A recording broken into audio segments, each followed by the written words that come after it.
Alright everyone, now it's time to address the elephant in the room, which is the rising tension between Donald Trump and Ron DeSantis. Really, it's more tension that's being astroturfed, number one, by the GOP sorts, like the Mike Pences of the party, and by Democrats. The legacy media is all on board with this. They love it because it allows them to work out their TDS frustration at the same time that they try to stir up chaos within the Republican Party.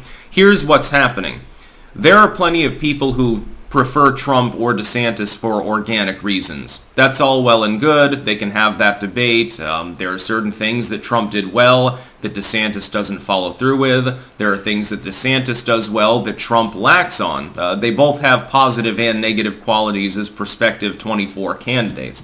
I would point out that Trump is probably going to run and that DeSantis has insinuated at least that he's probably not going to bother running if Trump's in there.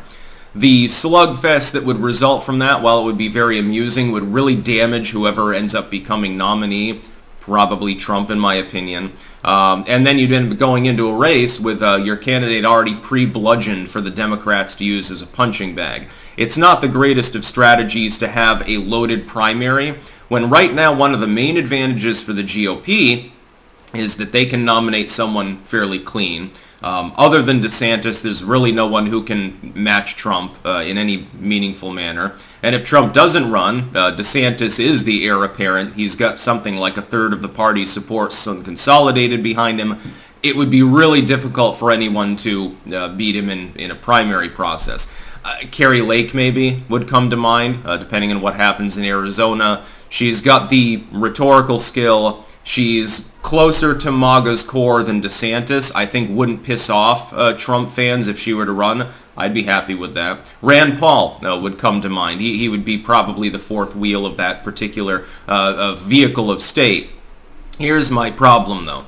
What I'm worried about is not the concept of DeSantis becoming nominee. I don't want anyone to believe that I wouldn't back DeSantis if he mounts a run. I'd be perfectly happy voting for him. What I don't want to see is the uniparty GOP deliberately foisting him forward because they think he's more electable or something like that and shafting Donald Trump.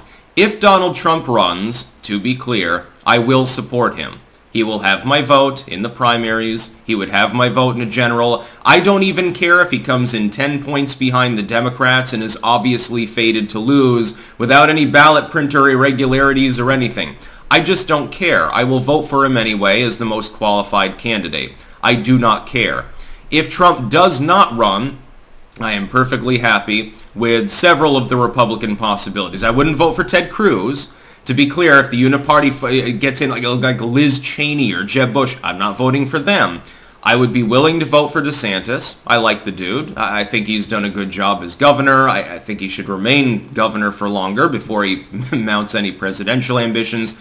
Carrie Lake is fine. Rand Paul is fine. There are some candidates there that do a good enough job that I'd be willing to support them. But I won't support any candidate if it looks like shenanigans as the result of the uniparty system is the reason why Trump's not nominee if he chooses to run.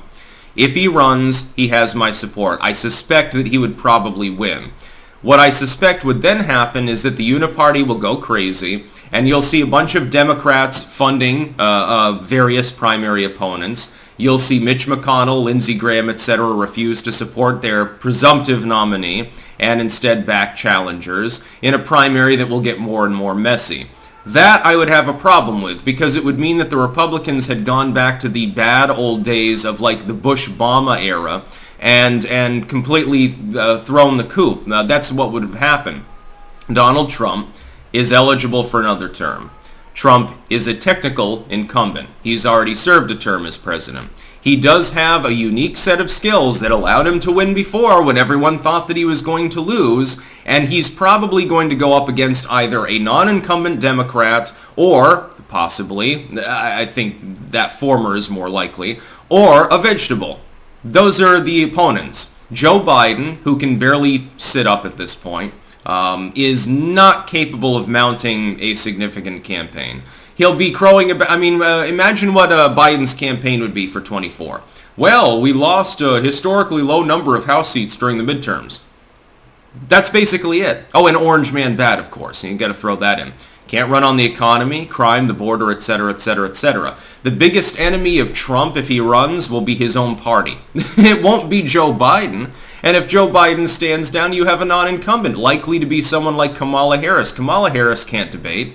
God, Trump has his own rhetorical difficulties. Can you imagine, by the way, Carrie Lake v. Kamala Harris for presidency? That would be one for the ages. I would be happy with that, too, if Trump decides to stand down. This is my determining factor, though. If Trump decides to run, he is the effective incumbent.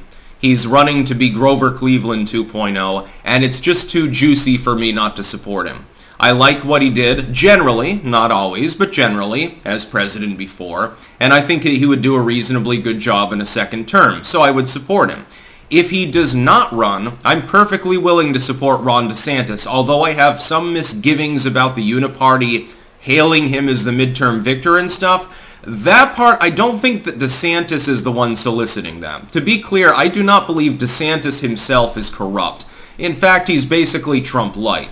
I think that it's more the Kevin McCarthys, the Lindsey Grahams, the Mitch McConnells of the party trying to start trouble.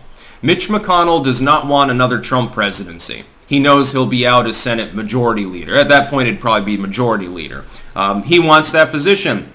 Mitch McConnell would rather reign in hell than serve in heaven, so to speak. We see this with the current election, by the way. Yeah, I'm going to abandon several vulnerable Republican Senate candidates to focus single-mindedly on making sure that Murkowski edges out Shabaka in a race that my party literally cannot lose, because he knows Shabaka would not vote for him for the leader of the Senate Republicans. That's the whole reason why. It was because of Mitch McConnell's goddamn bloated turtle-like ego. I would prefer Trump if he runs.